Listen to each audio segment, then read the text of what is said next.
तो इस वक्त मौजूद है हबीब ट्रेडिंग के स्टॉल पर और फैसल मूसा साहब मौजूद हैं जो यहाँ पर सेल्स देखते हैं। वालेकुम सलाम, कैसे हैं? फैसल भाई अल्लाह का शुक्र है। पहले तो ये बताइए कि आप जो 16वीं बिल्ड एशिया एग्जीबिशन चल रही है कंस्ट्रक्शन इंडस्ट्री के लिए कितनी इंपॉर्टेंट है इस वक्त? देखें, इस वक्त जो सर्कमस्टेंसेस हैं पाकिस्तान के अंदर, तो बहुत ही बुरे हैं, बहुत ही बुरे हैं। हाँ।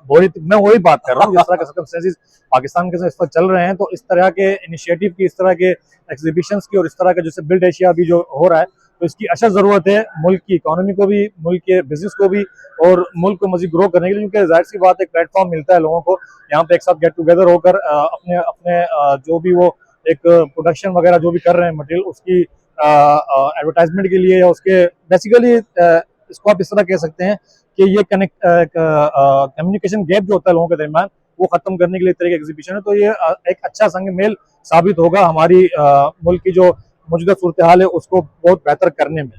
आपका जो अपना इदारा है हबीब ट्रेडिंग के हवाले से पहले बताइए आप कि आप कितने अरसे से पाकिस्तान में काम कर रहे हैं और क्या क्या सर्विसेज प्रोवाइड कर रहे हैं? देखिए, हम हबीब ट्रेडिंग कंपनी जो है वो पिछले 20 सालों से जो है वो पाकिस्तान के अंदर स्टील की इंडस्ट्री के अंदर जो है वो काम कर रही है।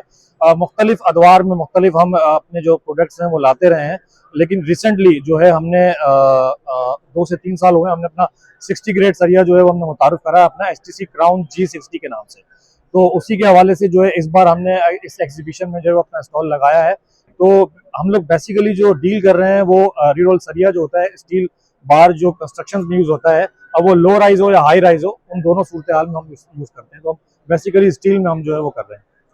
पिछली गवर्नमेंट से भी और इस गवर्नमेंट से भी जो कंस्ट्रक्शन इंडस्ट्री से रिलेटेड ट्रेडर्स हैं या वेंडर्स हैं या जो भी आदमी किसी न किसी तरीके से इस इंडस्ट्री से जुड़ा हुआ है, उनको शिकायतें रही। आपका क्या ख्याल है कि हुकूमत को कौन से अहम इम्पोर्टेंट इकदाम लेने हैं कि ये इंडस्ट्री दोबारा से चल पड़े? देखें, इससे पहले हुकूमत हो या जैसे नवाज शरीफ साहब की हुकूमत हो, इमरान खान साहब की हो या अभी PDM की हुकूमत हो, कुछ पॉलिसीज ऐसी आती हैं कि उसमें जितने भी इंडस्ट्रियलिस्ट हैं, किसी कोई भी फील्ड हो XYZ, तो उसको कुछ चेंजेस आती हैं। जैसे हमें इस वक्त जो है इम्पोर्ट को लेके, क्योंकि बेसिकली हमारी इतनी खपत नहीं है कि मैं चाह रहा हूँ कि आप अपनी डिमांड्स रखें आगे गवर्नमेंट की।